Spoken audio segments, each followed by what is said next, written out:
नमस्कार, मैं हूं अनुराधा प्रसाद। अटल बिहारी वाजपेयी एक व्यक्ति नहीं, एक ऐसी प्रखर और मुखर सोच का नाम है जिससे देश के लोग, देश के राजनेता, देश के कवि, देश के पत्रकार समय समय पर रोशनी लेते रहेंगे। वाजपेयी एक ऐसे करिश्माई राजनेता थे जो न सिर्फ भारतीय राजनीति के शिखर तक पहुंचे, बल्कि अपनी खास शैली से पक्ष विपक्ष से लेकर आम लोगों के दिलों पर किसी चक्रवर्ती राजा की तरह राज किया। वो शब्दों के जादूगर थे, हर बात बहुत नाप तोल कर बोलते थे। आज उसी अटल बिहारी वाजपेयी की पुण्यतिथि है। उन्होंने अपने जीवन में संसदीय राजनीति के हर दौर को देखा, आजाद भारत के बदलते रंग को देखा, लोगों के चरित्र और चेहरों में बदलावों को करीब से महसूस किया, राजनीति में मर्यादाओं को भी तार तार होते देखा, लेकिन मतभेदों को कभी मनभेद में नहीं बदलने दिया। वो भारत की आदर्शवादी राजनीति के आखिरी स्तंभ की तरह है, जिसके बाद प्रतिस्पर्धी राजनीति का ऐसा दौर शुरू हुआ जिसमें मर्यादा की लक्ष्मण रेखा मिटती जा रही है। सामाजिक ताने बाने में दरार और अविश्वास की खाई भी चौड़ी हुई, कहीं कास्ट, कहीं क्रीड, तो कहीं क्लास के नाम पर। ऐसे में अटल जी की पुण्यतिथि के मौके पर यह समझना भी जरूरी है कि वो किस तरह के भारत का सपना देख रहे थे। वो पूरी जिंदगी कैसी राजनीति को आगे बढ़ाते रहे, किस तरह के समरस समाज की काया उनके मन मस्तिष्क में थी। अटल जी की कविताएं भी उनके भाषणों की तरह ही लोगों से सीधा संवाद करती थी, सीधा संदेश देती थी। ऐसे में आज अटल जी की कविताओं के जरिए उनकी भारत भक्ति को समझने की कोशिश करेंगे।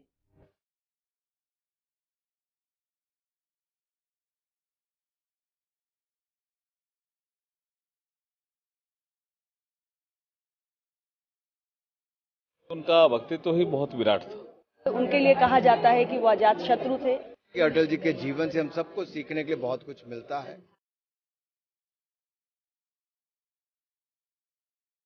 भारतीय जनता पार्टी को इस मुकाम तक पहुंचाने में स्वर्गीय अटल जी का अद्वितीय योगदान है, अभूतपूर्व योगदान है, न भुलाया जा सकने वाला योगदान है।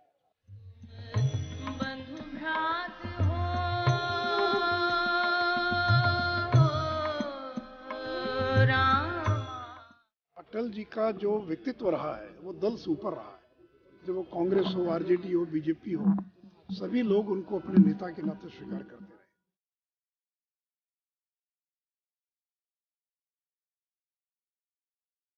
वो इतना प्रेम करते थे, इतना हम लोग उनकी इज्जत करते थे और हम कभी भूल नहीं सकते हैं उनको हमेशा।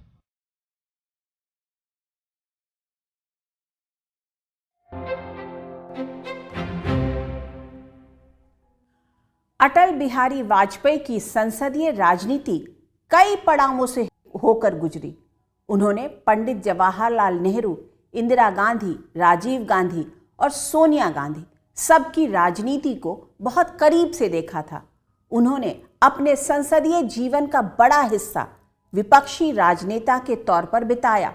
वो भारत निर्माण में मजबूत विपक्ष का महत्व और भूमिका अच्छी तरह समझते थे। अटल बिहारी वाजपेयी अपनी राजनीति के दौरान कभी नेहरू की तरह संसदीय परंपराओं को आगे बढ़ाते दिखे, तो कभी इंदिरा गांधी की तरह कड़े फैसले लेते, तो कभी राजीव गांधी की तरह देश को विज्ञान और तकनीक में आगे बढ़ाते। वो भारतीय राजनीति के सभी ध्रुवों के बीच एक ऐसा मिला जुला रूप थे जिन्हें गले लगाने में किसी को हिचक नहीं थी। अटल जी का राष्ट्रवाद सबको जोड़ने का रास्ता दिखाता है, संघर्ष की प्रेरणा देता है, राष्ट्रीय संकटों से निपटने के लिए कदम से कदम मिलाकर चलने की बात करता है। अटल जी का कवि मन अपनी सोच को शब्दों में पिरोने का मौका खोजता रहता था। भले ही तत्कालीन परिस्थितियों के हिसाब से कवि मन अटल ने शब्दों के जरिए अपने भाव रखे, लेकिन कवि की रचना और शब्द संसार को हर दौर अपने हिसाब से देखता है, अपने हिसाब से उसके मायने निकालता है। उसमें भी जब अटल जी जैसा सुलझा हुआ राजनेता कवि हो तो बात बहुत दूर तलक जाती है। टूटे हुए सपने की सुने कौन से सखी, अंतर को चीर व्यथा पलकों पर ठिठकी, हार नहीं मानूंगा रार नहीं ठानूंगा, काल के कपाल पर लिखता मिटाता हूँ, गीत नया गाता हूँ, गीत नया गाता हूँ। उत्तर दिश में अजित दुर्ग सा जागरूक प्रहरी युग युग का, मूर्तिमंत स्थैर्य धीरता की प्रतिमा सा टलवडिग नगपति विशाल है, नभ की छाती को छूटा सा कीर्ति पुंज सा, दिव्य दीपकों के प्रकाश में झिलमिल झिलमिल दीपित माँ का पूज्य भाल है। बाधाएं आती हैं आए, घिरे प्रलय की घोर घटाएं, पांव के नीचे अंगारे, सिर पर बरसे यदि ज्वालाएं, निज हाथों में हंसते हंसते आग लगाकर जलना होगा, कदम मिलाकर चलना होगा। हास्य रुदन में तूफानों में, अगर असंख्यक बलिदानों में, उद्यानों में वीरानों में, अपमानों में सम्मानों में, उन्नत मस्तक उभरा सीना, पीड़ाओं में पलना होगा, कदम मिलाकर चलना होगा। अटल जी भारत की चुनौतियों से निपटने के लिए सबको साथ लेकर चलने में यकीन करते थे। उनकी सोच थी कि अनुशासित युवा ही देश को दिशा दे सकते हैं। ऐसे में वाजपेयी जी का कवि मन देश के नौजवानों को जोड़ने के लिए कहता है, आओ फिर से दिया जलाएं, भरी दोपहरी में अंधियारा, सूरज परछाई से हारा, अंतरतम का नेह निचोड़े, बुझी हुई बाती सुलगाएं, आओ फिर से दिया जलाएं। हम पड़ाव को समझे मंजिल, लक्ष्य हुआ आंखों से ओझल, वर्तमान के मोह जाल में आने वाला कल न भुलाएं, आओ फिर से दिया जलाएं। आहुति बाकी यज्ञ अधूरा, अपनों के विघ्नों ने घेरा, अंतिम जय का वज्र बनाने, नव दधीची हड्डियां गलाएं, आओ फिर से दिया जलाएं। वाजपेयी जी अच्छी तरह समझते थे कि भारत जैसे विशालकाय देश की समस्याओं से जूझने के लिए किस तरह के जीवट, हौसला, त्याग और समर्पण की जरूरत है। इसलिए वो शक्तिशाली और आत्मनिर्भर भारत बनाने के लिए ऋषि दधीच जैसा बनने की प्रेरणा देते हैं। भारत को लेकर पंडित नेहरू और अटल जी की समझ में बहुत समानता थी। अंतर सिर्फ इतना था कि पंडित नेहरू की पढ़ाई लिखाई ब्रिटेन के हैरो, ट्रिनिटी कॉलेज और कैम्ब्रिज में हुई। पंडित नेहरू के आइडिया ऑफ इंडिया में विदेशी सोच का भी प्रभाव था। वहीं वाजपेयी जी पूरी तरह से देसी मिट्टी में रचे बसे थे। बंटवारे की कीमत पर मिली आज़ादी की टीस उनके मन में भी थी। तभी तो अखंड भारत का सपना और अधूरी आज़ादी की बात उनकी कविताओं के जरिए सामने आई।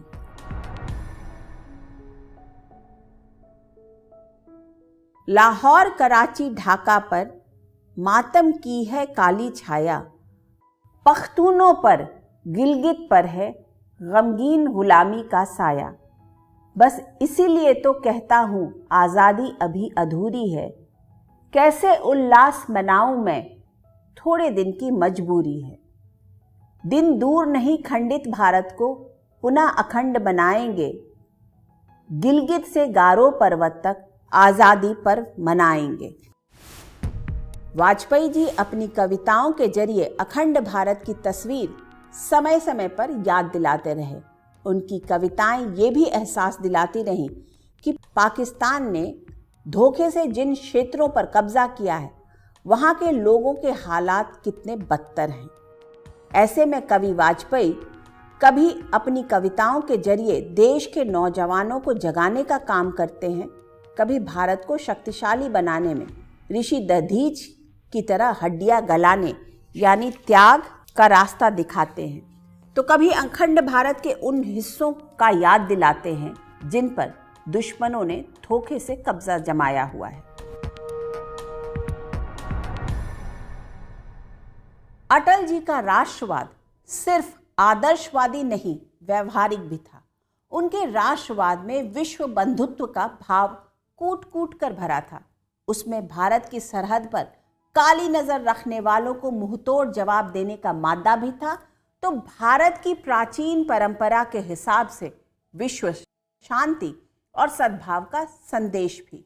इसलिए प्रधानमंत्री की कुर्सी पर बैठते ही अटल जी अगर परमाणु परीक्षण का फैसला लेते हैं तो पड़ोसी पाकिस्तान से रिश्ते सुधारने के लिए बस से लाहौर भी जाते हैं, और जब पाकिस्तान करगिल में घुसपैठ करता है तो वाजपेयी जी बगैर सरहद की लक्ष्मण रेखा पार किए दुश्मनों को खदेड़ने का फैसला भी लेते हैं। वाजपेयी जी की विदेश नीति जितनी साफ सुथरी थी, उनकी कविता भी पड़ोसी देशों और दुनिया में हथियारों की रेस पैदा कर हथियारों का कारोबार करने वालों को भारत का पैगाम सुनाती थी।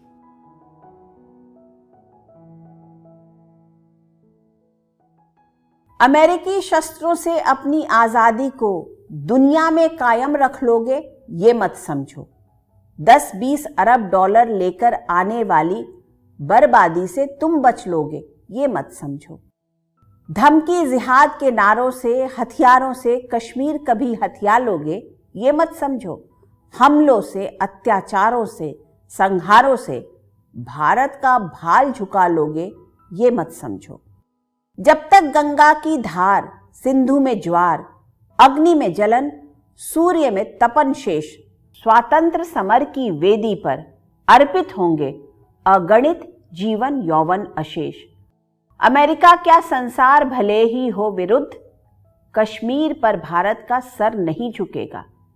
एक नहीं दो नहीं करो 20 समझौते, पर स्वतंत्र भारत का निश्चय नहीं रुकेगा। अटल जी की इस कविता में पाकिस्तान, चीन और अमेरिका तीनों के लिए सीधा संदेश है। वो खुराफाती पड़ोसी पाकिस्तान को बता रहे हैं कि कश्मीर को हथियाने की हर साजिश नाकाम रहेगी। अमेरिकी हथियार और डॉलर के दम पर उछलना ठीक नहीं। पंडित नेहरू की तरह वाजपेयी जी भी विश्व शांति के पक्षधर थे। वो मानव विनाश के हथियारों की होड़ से दुनिया को आज़ादी दिलाने का ख्वाब संजोए हुए थे। ऐसे अटल जी का कवि मन उन चेहरों को बेनकाब करता है जो एक ओर अंतर्राष्ट्रीय मंचों पर शांति की बात करते हैं और दूसरी ओर हथियारों के सबसे बड़े सौदागर बने हुए हैं।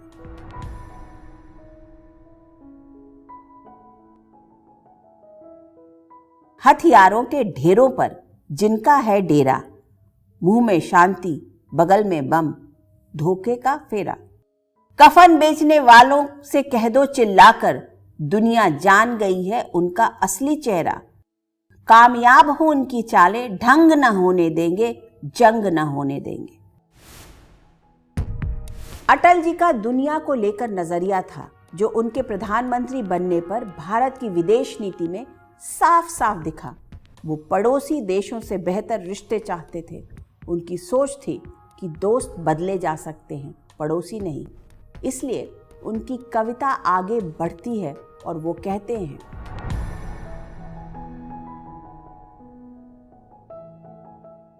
भारत पाकिस्तान पड़ोसी साथ साथ रहना है। प्यार करें या वार करें, दोनों को ही सहना है। 3 बार लड़ चुके लड़ाई, कितना महंगा सौदा। रूसी बम हो या अमेरिकी खून, एक बहना है जो हम पर गुजरी, बच्चों के संग ना होने देंगे, जंग ना होने देंगे। अटल जी भारत के जर्रे जर्रे से निकलती आवाज को समझते थे। वो जानते कि कश्मीर से कन्याकुमारी तक लोगों का मिजाज क्या कहता है, उसके लिए हिंदुत्व के क्या मायने हैं। भारत की मिट्टी और हवा ने किस तरह से बाहरियों को भी अपनाया है। ऐसे अटल जी का कवि रूप भारत की आत्मा से दुनिया का साक्षात्कार करवाता है, पड़ोसी देशों के मन में हिचक खत्म करने की कोशिश करता है।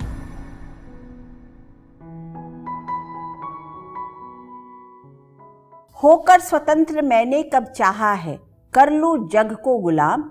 मैंने तो सदा सिखाया करने अपने मन को गुलाम।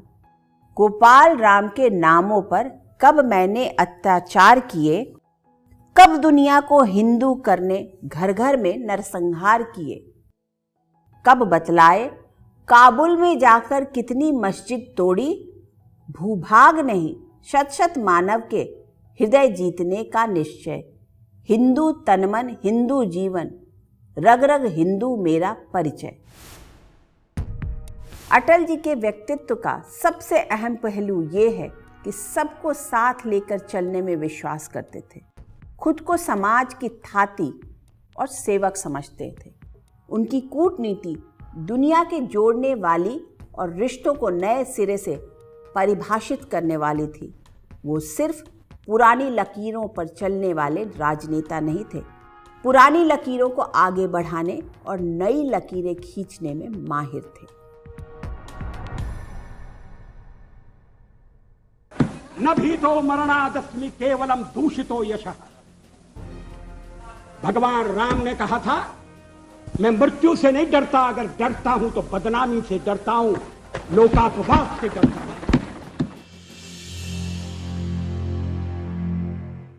अगर ये कहा जाए कि अटल जी मौजूदा राजनीति के द लास्ट स्टेट्समैन थे तो गलत नहीं होगा। ये रुतबा अटल बिहारी वाजपेयी को इसलिए मिला क्योंकि उन्होंने कभी भी गलत को सही नहीं कहा। अटल जी ने हमेशा इस बात का ख्याल रखा कि देश की गंगा जमनी तहजीब के लिए क्या ज़रूरी है। भारत की राजनीतिक संस्कृति और समाज को जोड़ने के लिए जिस तरह की राह उन्हें ठीक लगी उसी पर आगे बढ़े। राजनीति और समाज को लेकर उनकी समझ की झलक उनकी कविताओं में भी साफ साफ झलकता है।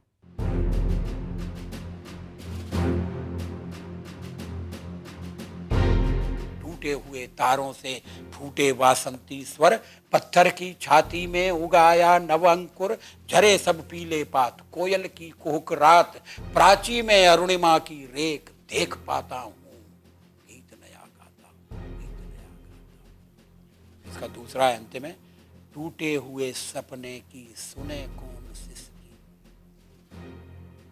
टूटे हुए सपने की सुने कौन सिसकी, अंतर को चीर व्यथा पलकों पर ठिठकी, हार नहीं मानूंगा रार नहीं ठानूंगा, काल के कपाल पर लिखता मिटाता हूं, गीत नया गाता हूं, गीत नया गाता हूं।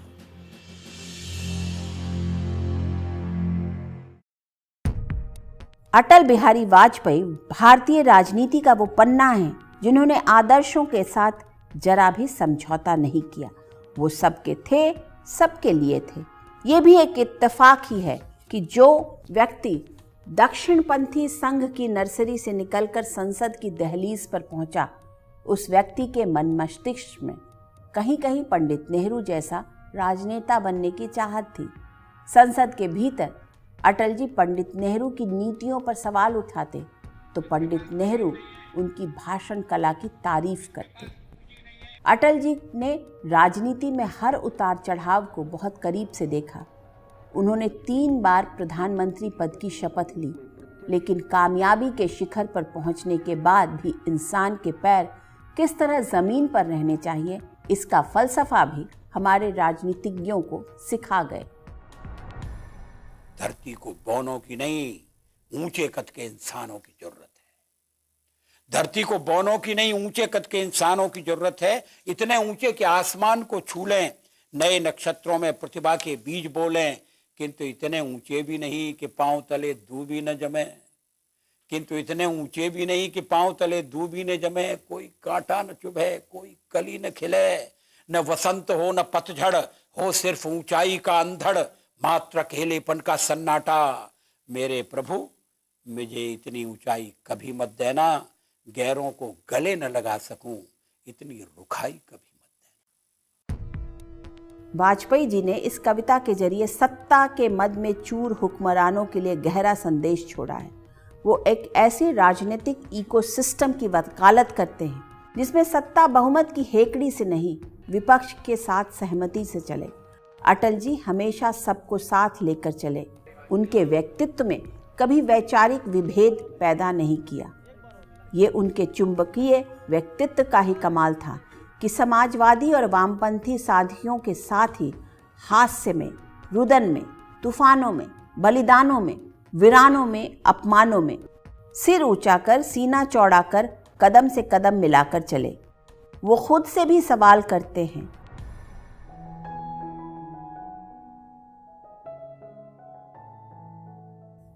मैं भीड़ को चुप करा देता हूं, मगर अपने को जवाब नहीं दे पाता।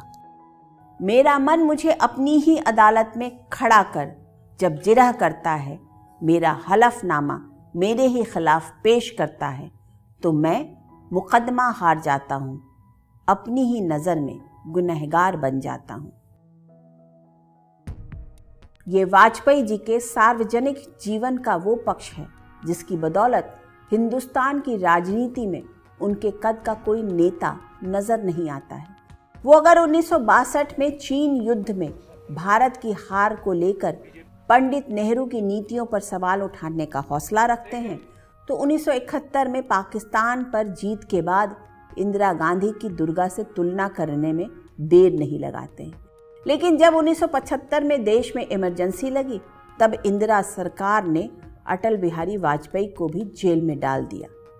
इमरजेंसी के बाद दिल्ली के रामलीला मैदान में एक जनसभा में अटल जी ने इंदिरा पर कटाक्ष किया।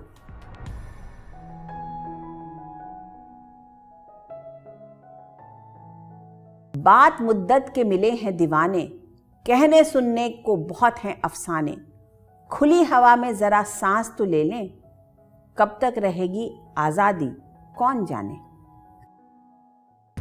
उसी जनसभा में अटल जी ने इमरजेंसी के दौरान परिवार नियोजन का समर्थन किया था, लेकिन इसके तौर तरीकों पर सवाल उठाए। मतलब अटल जी का विरोध व्यक्ति और विचारों से नहीं, बल्कि तौर तरीकों से था। ये भारतीय राजनीति का वो दौर था जब मतभेद को निजी मनभेद के तौर पर नहीं लिया जाता था। राजनीतिक विरोधियों को लोकतंत्र में सहयात्री के रूप में देखा जाता था। लेकिन जब राजनीति का चरित्र और चेहरा बदलने लगा, तो कवि अटल ने कहा,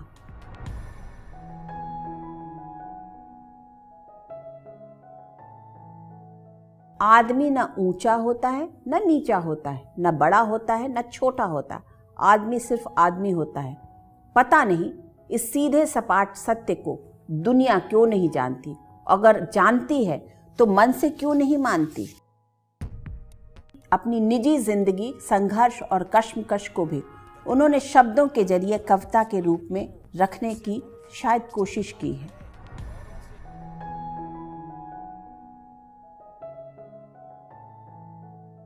मौत से ठन गई, जूझने का मेरा इरादा न था, मोड़ पर मिलेंगे इसका वादा न था।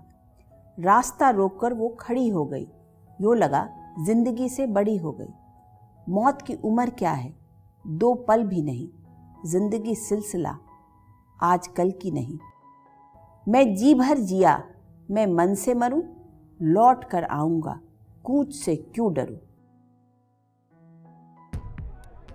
अटल जी प्रतिकूल परिस्थितियों को भी अनुकूल बनाने का हौसला रखते थे। वो मौत से भी 2-2 हाथ करने के लिए तैयार रहे। इसलिए किडनी की बीमारी के दौरान उन्हें मौत का डर नहीं था। बीमारी को हराकर समाज और देश के लिए कुछ करने के इरादे से मैदान में योद्धा की तरह डट गए। अटल जी ने सियासी शिष्टाचार ताउम्र रखा। संभवतः इसलिए राजनीति में उनका किसी से वैर नहीं रहा। सबसे संवाद, सबका सम्मान और सबके दुख सुख में शामिल होना वाजपेयी जी की शख्सियत का बेजोड़ पहलू था। वो समाज में किसी तरह का बंटवारा नहीं चाहते थे। गंगा जमनी तहजीब को बढ़ाने वाले नेताओं की फहरिस्त में उनका नाम सबसे चमकदार है, एक राजनेता के रूप में भी और एक कवि के रूप में भी। भारतीय परंपरा में मृत्यु को जीवन का अंत नहीं, पूर्णता कहा गया है। 16 अगस्त 2018 को अटल जी ने आखिरी सांस ली और इस दुनिया को अलविदा कह दिया।